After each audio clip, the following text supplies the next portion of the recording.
ഒരു സ്പെഷ്യൽ പെർഫോമൻസുമായി ഇന്നത്തെ നമ്മുടെ വേദിയിലേക്ക് എത്താൻ പോകുന്ന ആളെ ഇങ്ങോട്ടേക്ക് സ്വാഗതം ചെയ്യുകയാണ് അനീഷ് റാന്നി.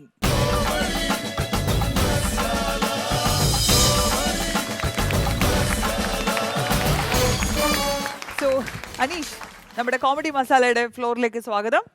Thank you. ഇന്ന് എന്താണ് നമുക്ക് വേണ്ടിയിട്ട് സ്പെഷ്യലായിട്ട് ഒരുക്കിയിട്ടുള്ളത്? സ്പെഷ്യലായിട്ട് ഞാൻ കുറച്ച് താരങ്ങളുടെ ശബ്ദാനുകരണമാണ്. ഞാൻ ആദ്യമായിട്ട് മലയാള സിനിമയിലെ മധുസാറ് അദ്ദേഹത്തിന്റെ ശബ്ദം അനുകരിക്കാം. എടോ രാഘവ, തെക്കേഴ് മകൾ കാർത്തിയാനിയുമായി നിനക്കെന്നതാണ് ബന്ധം?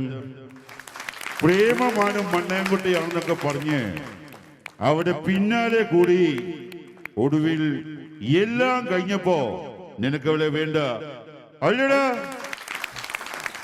പഴയകാല നിത്യഹരിത നായകൻ പ്രേംനസീർ സാറിനെ ഒന്ന് അനുകരിക്കാം.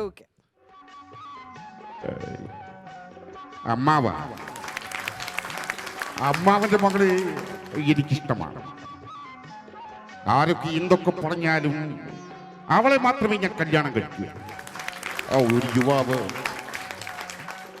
ഒരു പ്രത്യേക സാഹചര്യത്തിൽ ഒരു യുവതിയെ കണ്ടുമുട്ടും. ആദ്യം കണ്ടപ്പോൾ വീണ്ടും കാണണമെന്ന് പോകും. അങ്ങനെ വീണ്ടും കണ്ടപ്പോൾ തമ്മിൽ എന്തൊക്കെയോ പറയണമെന്ന് നോക്കും. പറയാനും വയ്യ, പറയാതിരിക്കാനും വയ്യ. അവിടെയാണ് പ്രേമം പൊട്ടിമുളയ്ക്കുന്നത്. ആ ഇടയ്ക്കാണ് ചെട്ടിക്കുളങ്ങര ഭരണി മഹോത്സവം. അങ്ങനെ ചെട്ടിക്കുളങ്ങര ഭരണി മഹോത്സവത്തിന് ഉത്സവം കണ്ട് നടക്കുമ്പോൾ അടുത്തത് ഞാൻ സുകുമാരൻ, പഴയ ചിത്രത്തിലെ 80-90 കാലഘട്ടങ്ങളിൽ മലയാള സിനിമയ്ക്ക് ഒരു പിടി നല്ല കഥാപാത്രം അവതരിപ്പിച്ച വലിയ കലാകാരന് അന്വേഷിക്കാം. അയ്യോ പാവം, അമ്പടിക്കളി. മന്ത്രി വന്നു സീമനോട് പറഞ്ഞാൽ, സീഎം വന്നും മന്ത്രിയോട് പറഞ്ഞാൽ തനിക്കെന്ത് കോപ്പാണ്?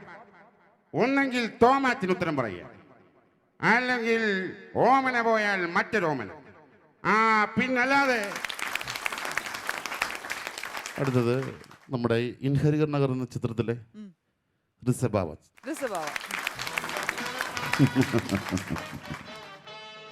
ചിന്തയിലുണ്ടോ പണ്ട് പീരുമേട്ടിലെ ചായത്തോട്ടത്തിലെ പെൺപിള്ളാറ് വെട്ടരിവാളിന് വെട്ടേറ്റിച്ചത്ത ഒരു ജോസഫ് പുന്നശ്ശേരി പുതുമണപാടൻ, അവിടുത്തെ പുണ്ണാറ അനിയൻ ആ ദുഷ്ടാത്മാവിന്റെ ശവം തെമ്മാടിപ്പറമ്പിലേക്ക് വലിച്ചെറിയുന്നത് ഞങ്ങൾ ആരും കണ്ടില്ല.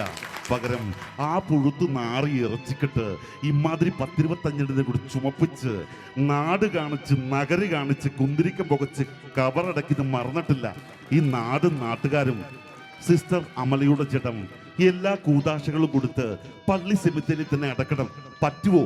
ഇല്ലെങ്കിലുണ്ടല്ലോ ഈ പുന്നശ്ശേരിക്കാരുടെ കുടുംബകല്ലറ അലവാങ്കോട്ട് കുത്തിപ്പൊളിച്ച് അവന്റെ അസ്ഥികൂടം എടുത്ത് തിരിച്ച് തെമ്മാടിപ്പറമ്പിൽ ഇട്ടിട്ടേ തോമാച്ച തിരുവനന്തപുരത്തോട്ട് മടങ്ങിപ്പോവും.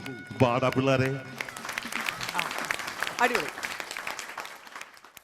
കൊച്ചിൻ കലാഭവൻ എന്ന മിമിക്രി വേദിയിൽ കൂടി മലയാള സിനിമയുടെ വെള്ളിത്തിരയിലെത്തിയ പത്മശ്രീ ജയറാമേട്ടനും. അയ്യേ, വായടിക്കട്ട് തിണ്ടി ചത്ത ശവം പ്രേമിക്കാൻ പറ്റൊരു ചളുക്ക്. അതൊക്കെ പള്ളീച്ചെന്ന് പറഞ്ഞു വിതിരി. ഏത് പള്ളി? പരുമല പള്ളി. ഈ അവിലെ പിടിക്കേണ്ട സാമ്പാട്ടി കൂട്ടിനിക്ക് മനുഷ്യ വല്യ ബാബി ചെണ്ടി തൂക്കി എന്റെ പിന്നാലെ നടന്ന് നാണക്കടാർക്ക.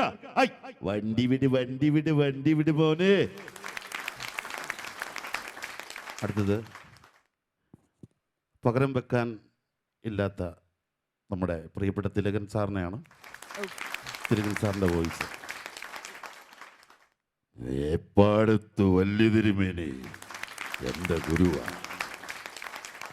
ഒരു ജന്മത്തിലും ഈ ജന്മത്തിലും പാവം ചെയ്ത മഹേന്ദ്ര 3-ാം നാൾ പച്ച ജീവനോടെ മണ്ണിനടിയിൽ കുഴിച്ചിട്ട കുഞ്ഞിന്റെ ആത്മാവ് തന്നെ കൊണ്ടേ പോ. അന്ന് ബ്രിട്ടീഷുകാരൻ പകരമായി ചോദിച്ചത് മറ്റൊന്നുമല്ല, ഈ രാജ്യത്തിന്റെ പടനായകനായ ഹിന്ദുചൂടന്റെ അതിസുന്ദരിയായ പത്നി ഭാനുമതിയെ എന്തു വില കൊടുത്തും പ്രഭുവിന്റെ ആജ്ഞ നിറവേറ്റാൻ ടിപ്പു തീരുമാനിച്ചു. ജന്മത്തിൽ നിങ്ങളൊക്കെ ആരായിരുന്നറിയോ? അട്ടയായിരുന്നു. വെള്ളി നക്ഷത്രം എന്നുള്ള സിനിമയിലെ ഡയലോഗാണ് അതെ. അല്ലേ?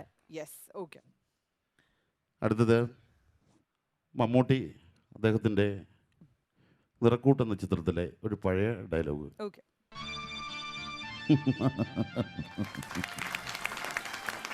മേഴ്സി എൻ്റെ എല്ലാമായിരുന്നു, എൻ്റെ എല്ലാമായിരുന്നു. എൻ്റെ ഭാര്യയായിരുന്നു മേഴ്സി, എൻ്റെ മോളായിരുന്നു മേഴ്സി, എൻ്റെ അമ്മയായിരുന്നു മേഴ്സി. എന്നിട്ട് നിങ്ങൾ അവളെ കൊന്നു. എൻ്റെ മേഴ്സിയെ കൊന്നവരെ ഞാൻ കൊന്നു, നിയമത്തിൻ്റെ ഒരു പഴുതു പോലുമില്ലാതെ. ഓക്കെ. തമിഴ് സിനിമയുടെ പ്രകാശ് രാജ്. ഓക്കെ, പ്രകാശ് രാജ്. நாளை மாட்டடா என்னடா செய்வேன் என் குமரன் கிங்கோஸ்டா கிங்கோஸ் யாரு தெரியுமா என் தம்பிடா 30 வருஷமா ஜெயிலுக்குள்ள அனுப்பிச்சிட்டாங்களா டா செல்லா ஐ லவ் யூடா ஐ லவ் யூ അടിപൊളി. ഓക്കെ അനീഷ്, അപ്പൊ എങ്ങനെയുണ്ടായിരുന്നു അനീഷിന്റെ പെർഫോമൻസ്? ഇഷ്ടപ്പെട്ടോ? സൂപ്പർ ആയിരുന്നു. സൂപ്പർ ആയിരുന്നു എന്ന് പറഞ്ഞിട്ടുണ്ട് നമ്മുടെ ചേച്ചിമാര്. എങ്ങനെയുണ്ടായിരുന്നു? പിള്ളേരെന്ത് പറയുന്നു? സൂപ്പർ. അപ്പൊ എല്ലാവർക്കും പറയാനുള്ളത് സൂപ്പർ ആയിരുന്നതാണ്. Thank you. ആൻഡ് നമുക്ക് ഇവരോടും കൂടെ ചോദിക്കാം, എങ്ങനെയുണ്ടായിരുന്നു? നന്നായിരുന്നു. Thank you.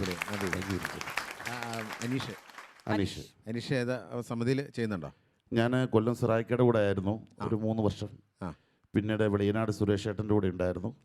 പിന്നീട് ഇപ്പം ഞാൻ ആലപ്പുഴയിലെ ഷൈജു പുന്നപ്ര ടീം നയിക്കുന്ന ആശീർവാദ് എൻ്റർടൈൻമെൻറ്റ് പ്രോഗ്രാമിൽ ഇപ്പോൾ സജീവമായിട്ടുണ്ട്.